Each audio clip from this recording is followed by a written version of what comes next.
Bah vas-y, c'est Jérôme si tu veux, j'en prie. Bon, enfin, le début de ce championnat du monde tant attendu, il est temps que ça commence. Ouais, il est temps que ça commence. Voilà, ça fait maintenant un mois et demi qu'on se prépare. Ça fait 3 jours qu'on arrive à Grenade, donc tu tournes un peu en rond parce que tant que ça commence quand même, tu croises toutes les équipes que tu vas jouer, tu vois les joueurs, tout ça. Donc voilà, hâte que ça commence enfin quand même. Les péripéties en préparation, les coéquipiers qui partent sur blessure, les matchs parfois poussifs, c'est un mal pour un bien, ça permet peut-être d'être en alerte dans ce début de compétition. Oh bah ça soude un groupe, hein. C'est une meilleure raison pour rester encore plus groupé. Voilà, Nando et Yann nous quittent voilà, après un long moment de préparation, pas peu de temps avant la compétition, donc je pense que c'est dur pour eux en premier.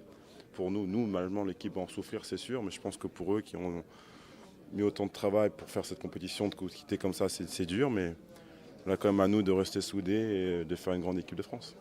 De perdre un pivot juste avant un match face au Brésil dont le secteur intérieur est justement le point fort, c'est forcément une mauvaise nouvelle. Ouais, c'est sûr que c'est pas évident, mais bon, on va pas non plus pleurer là-dessus. Voilà, on va pas se dire maintenant que Kian n'est plus là, on n'a aucune chance. On en a quand même une encore. Donc on a Kimti qui arrive, on a un secteur intérieur aussi qui est performant. Donc moi j'ai confiance en eux et on fera tout pour gagner.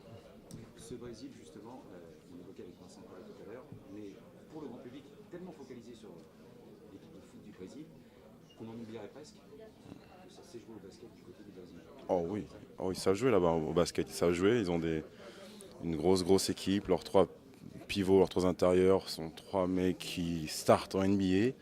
3 joueurs qui comptent en NBA déjà. Donc rien que là-dessus, c'est pas évident. Après, ils ont plein de joueurs qui jouent en Euroleague, dont leur meneur de jeu qui est très très fort, qui est le meneur de Barcelone. Donc voilà, c'est une grosse équipe. C'est une très très belle équipe de basket. Il ne faut surtout pas, on vous fait confiance là-dessus, mais il ne faut surtout pas sous-estimer cette équipe. Oh non, bien au contraire. Je pense qu'ils font partie aussi des outsiders et des prétendants à une médaille. Quand on voit la qualité du groupe dans lequel vous tombez, l'importance de ce match, tous les matchs sont importants évidemment, mais il ne faut pas se rater dans ce groupe-là. Non, faut pas se rater. Je pense dans aucun groupe l'année dernière non plus, il fallait pas se rater à l'Euro. Je pense voilà, ça dépend pas du niveau du groupe. Faut juste rentrer dedans, faire un bon premier match, essayer de faire une belle compète. Ça veut dire que le premier ennemi de l'équipe de France, c'est l'équipe de France. Exactement. Je pense qu'on peut se battre nous-mêmes. Après, on peut battre tout le monde, hein, on le sait. Sur un match de basket, on ne sait jamais ce qui peut se passer. Donc, à nous d'entrer sur le terrain, donner 100%, pardon, que chacun rentre sur le terrain et donne ce qu'il a de mieux et on verra. Qu'est-ce que ça change d'arriver avec une Coupe du Monde avec un statut de champion d'Europe? La question peut vous paraître évidente, mais qu'est-ce que ça change fondamentalement? Je ne vais pas dire pas grand-chose, mais presque quand même. Parce que bon, certes qu'on a un certain statut à défendre, mais ça ne va pas nous servir. Ça ne va pas nous servir à quoi que ce soit, je pense, d'avoir sauté de champion d'Europe au championnat du monde. Donc il faut juste aller sur le terrain et jouer. D'un point de vue personnel, comment tu vois ton rôle au sein de cette équipe en l'absence de Tini? On sait que tu as appelé d'ailleurs dans le futur à devenir le patron d'équipe et déjà sur cette compétition, en plus en l'absence de Nando, voilà, on va attendre de toi au niveau du scoring. Oui, bon, c'est sûr que mon rôle augmente un petit peu. Je pense que c'est là ça pour tout le monde. Surtout, on peut penser aux 2 meneurs, Antoine et Thomas, Boris également, surtout en l'absence de Nando. Donc ça va être intéressant, je pense, pour moi voilà, de pouvoir me jauger, voir où je suis par rapport justement à ce leadership et à ma montée en puissance depuis ce que j'ai depuis un an. Et on verra. On vous sent d'ailleurs particulièrement serein par rapport à ce rôle que vous êtes amené à jouer. On vous sent tranquille. Vous n'avez pas le sentiment que vous mettez une surpression, une espèce de...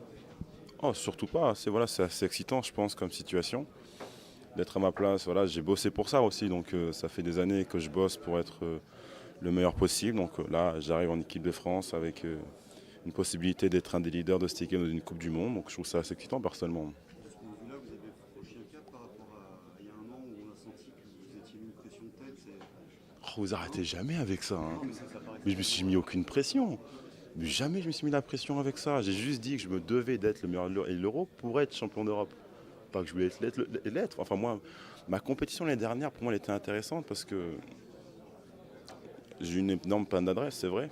Mais j'ai réussi quand même à jouer au-dessus de ça. Et à être performant quand même dans d'autres secteurs. Qu'on ne peut pas forcément, on va voir dans les stats, et ça sera moins flashy. Mais j'ai réussi à faire des choses que personne en Europe pouvait faire au championnat d'Europe l'année dernière. Donc ouais, pour moi l'année dernière c'était intéressant. Je ne me suis pas mis de pression, c'est juste que je ne mettais pas de tir. Et j'ai des pannes d'adresse de 10 jours, j'en ai eu plein hein, cette année. Sauf quand c'est un championnat d'Europe de 15 jours, ça se voit. Plus que sur une saison de 10 mois. Donc j'ai pas de pression l'année dernière, j'en ai jamais eu. Et ce que je dis l'année dernière, je le pensais, je le pense toujours d'ailleurs. Mais il n'y a que comme ça de toute façon que j'ai réussi à franchir des étapes dans ma vie, dans ma carrière. Donc j'ai juste essayé voilà, de venir dans le championnat du monde et de jouer et d'être le leader de cette équipe-là avec Boris et l'amener au plus loin possible. Justement, être co-leader avec Boris, c'est aussi peut-être un côté un peu grisant. Vous allez devoir tenir l'équipe, notamment quand ça va tomber. C'est aussi une prise de responsabilité qui vous plaît forcément. Ah, il n'y a pas que des bons côtés de toute façon. C'est très bien que si on y arrive, voilà, on peut nous faire des grandes éloges, mais si on n'y arrive pas, c'est de notre faute aussi. Donc c'est les aléas du truc, on va dire, mais ça me fait pas peur de toute façon, ça me fait pas peur. Comme je l'ai dit, je trouve ça assez excitant et voilà, on verra ce qui se passera. On arrête de vous embêter avec l'absence de Tony Parker, mais je vais me débrouiller parce que je ne vous ai pas posé la question encore. En quoi l'absence de Tony Parker pèse-t-elle? Est-ce que sur le plan technique, bien sûr, mais aussi sur le plan moral, ce côté un peu un moteur de troupe, en quoi elle pèse son absence?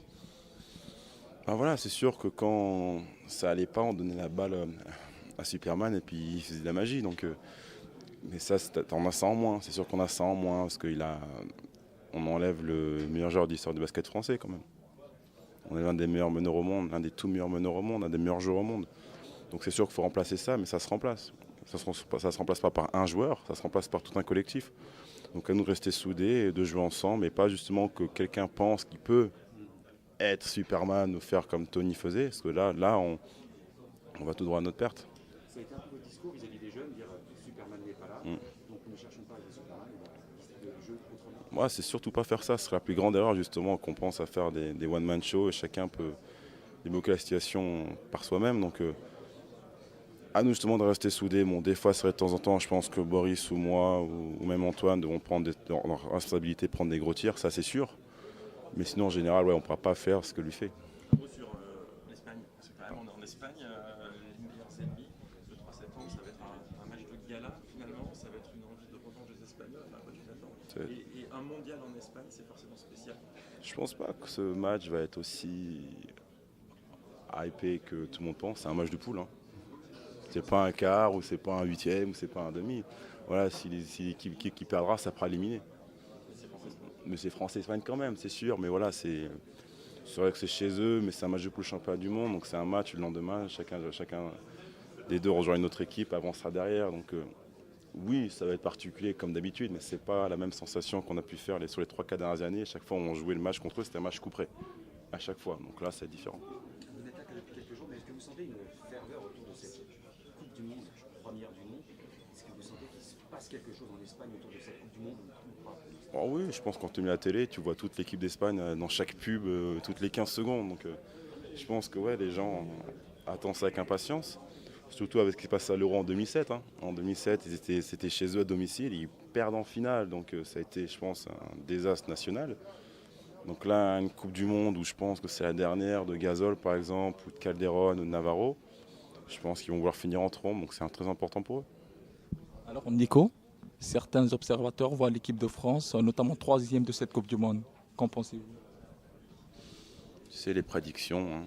Les prédictions, c'est pas la vérité du terrain, donc on verra ce qui se passera à la fin. Il n'y a que nous qui pourrons dire ça. Vous allez, vous ne direz pas parce que vous êtes quelqu'un de secret, mais vous avez un objectif dans la tête commun, vous en avez parlé, ou on verra. Ah, moi, je me prononce pas trop au niveau de ça. Je me suis toujours dit qu'au minimum, il faut faire le quart de finale. Après le quart de finale, on verra où on en est. On verra contre qui on sera, on verra qui on affrontera, on verra où on en est aussi, nous, physiquement. Mais le quart de finale, je pense, avec l'équipe qu'on a, serait très raisonnable. Et ce serait le minimum, je pense, quand même, qu'on peut faire. Je reviens juste sur l'absence de Denis. Du coup, c'est aussi une chance parce que ça va permettre de partager les rôles, de partager le jeu. C'est aussi une chance pour d'autres effectivement d'élever leur niveau de jeu en son absence. Je ne pense pas à jouer Boris. Non, ça rebondit un peu sur ce que j'ai dit tout à l'heure. Justement, c'est un collectif qui doit se former. Donc chaque joueur doit apporter plus qu'auparavant. Et c'est qu'Antoine et Thomas, par exemple, les deux meneurs de jeu, vont avoir un boulot en plus à faire qu'ils ont eu auparavant. Des joueurs comme Evan Fournier, qui, avec l'absence de Nando, va devoir faire plus qu'auparavant. Maintenant, Geoffrey Lauvergne et Rudy Gobert vont avoir plus à faire qu'auparavant, avec l'absence de tous les pivots qu'on a. Donc c'est bien, je pense. Et puis, tous les noms que je viens de te citer, c'est que des jeunes joueurs. Des joueurs qui vont prendre les mains de l'équipe de France dans 2-3 ans. Donc je pense qu'une compétition comme ça va permettre à ces joueurs-là justement de prendre encore plus de galons, plus d'expérience pour la suite. Ce rôle de lieutenant, de grand frère pour ces petits jeunes, ça vous plaît, ça vous galvanise quelque part? Bah oui, de toute façon, moi quand je suis arrivé en 2009, j'avais 19-20 ans et j'ai été pris en main par par Boris, par Tony, par Ronny Turiaf, par Flo Pietrus qui m'ont pris en main d'entrée donc, pour me lancer dans l'équipe. Donc maintenant, c'est un peu limite à moi de faire ça avec eux. Alors, Champion d'Europe de l'été dernier. Est-ce que le soufflet est retombé comme vous pouvez le craindre ou est-ce que vous sentez que c'est encore bien présent avec tous les efforts que vous faites, notamment Bon, je pense que ça augmente quand même. Ça fait maintenant depuis 2011, depuis qu'on a fait la finale en Lituanie, que le basket est en train d'augmenter. Les filles aussi jouent beaucoup. L'équipe de France féminine y joue beaucoup aussi parce qu'elles font pas de très très beaux résultats, que ce soit en club ou en équipe nationale. Donc ouais, le basket monte, on voit du nombre de licenciés que ça monte aussi, donc la popularité est là. On voit que les joueurs de l'équipe de France, les joueurs font beaucoup d'efforts justement, notamment vis-à-vis du public. C'est important quand même de mettre le basket en haut du panier du sport français. Ça compte pour vous les joueurs ou vous c'est uniquement les performances, les matchs? Ah non, c'est important, je pense que c'est pour ça qu'on se donne autant à fond pour ce basket, pour ce sport, pour le basket français. C'est pour ça par exemple que Tony, Boris ou moi, on vient investir dans les clubs français. Parce qu'on essaie de rendre au basket français ce qu'il nous a apporté auparavant et de le mettre en haut. De rien. Oui, Nico. Alors Nico, l'équipe de France était respectée. Est-elle plus crainte désormais? Crainte, je ne sais pas, mais respectée quand même, parce que ça fait quand même 2-3 années qu'on fait des bons résultats. Donc je pense qu'on a gagné le respect de beaucoup de personnes. D'ici quelques années, tu seras sans doute le Tony Parker de ta génération. Est-ce une pression supplémentaire à ce jour? Non, pas du tout. Voilà, c'est qu'à un moment donné, voilà, mon tour viendra. Donc, c'est pas une pression. C'est pas une pression. Je pense que c'est la suite des choses pour moi et c'est une belle opportunité, je trouve. Alors, avoir l'Espagne, la Serbie, y compris le Brésil dans votre groupe, est-ce un mauvais tirage? Non, parce que justement, on fait ces compétitions pour jouer des grosses équipes justement. Donc, moi, d'avoir un groupe dense comme ça me plaît. Ça me plaît beaucoup parce que voilà, on va jouer des grosses équipes, des gros joueurs et c'est ça qui est plus marrant, je trouve, dans le basket. Alors, la clé du match face au Brésil, ce sera quoi? Quelle sera la clé de faire chuter la Seleção? Ça va être contre leur secteur intérieur déjà, parce qu'ils ont un gros secteur intérieur et c'est de limiter leur meneur de jeu et enfin limiter tout leur jeu en général, mais surtout le secteur intérieur. On voit bien que ce groupe France vit actuellement très bien. Est-ce que y a-t-il les moyens d'aller au bout? Pourquoi pas de viser le podium? Est-ce que vous ne trouvez pas que vous vous cachez un peu trop derrière le titre remporté? Non, pas du tout, mais on sait qu'on n'a pas la même équipe que l'année dernière, on n'a pas le même groupe et les mêmes joueurs que l'année dernière, donc on sait ce qu'on a, on sait qui on est. Donc maintenant à nous d'être raisonnables, de prendre les matchs les uns après les autres, de ne pas trop se projeter. Ça ne sert à rien de se projeter si loin et essayer de faire quelque chose de bien. Alors, sur le plan personnel, dans quel secteur de jeu veux-tu encore progresser? Beaucoup de choses, surtout en constance. Voilà, j'essaie d'être plus complet dans mon jeu, en attaque comme en défense. Faire tourner le ballon, être plus agressif, marquer plus de points, prendre plus de rebonds, faire plus de passes et défendre plus dur. Alors, ce sera une question en dehors de la Coupe du Monde par rapport au Portland Trail Blazers. L'objectif l'année prochaine, ce sera quoi? Ce sera peut-être une finale en conférence Ouest? Essayer de faire une meilleure saison que l'année passée. C'est vrai que l'année passée, on a surpris beaucoup de monde. On fait 54 victoires, on termine 4e à l'Ouest alors qu'on est une équipe très très jeune. Là, on a renforcé l'équipe. On a eu 2-3 recrues qui renforcent bien cette équipe-là. Les jeunes joueurs qu'on avait ont encore plus progressé. Donc, à nous de faire une meilleure saison maintenant. Pour vous, ce sera Team USA ou l'Aurora le favori de cette Coupe du Monde? Ils sont les deux. Je pense que l'Espagne est grande favorite parce qu'ils sont à domicile, ils ont l'équipe complète. Donc je pense que ça joue dans leur avantage. Merci beaucoup Nico. Merci.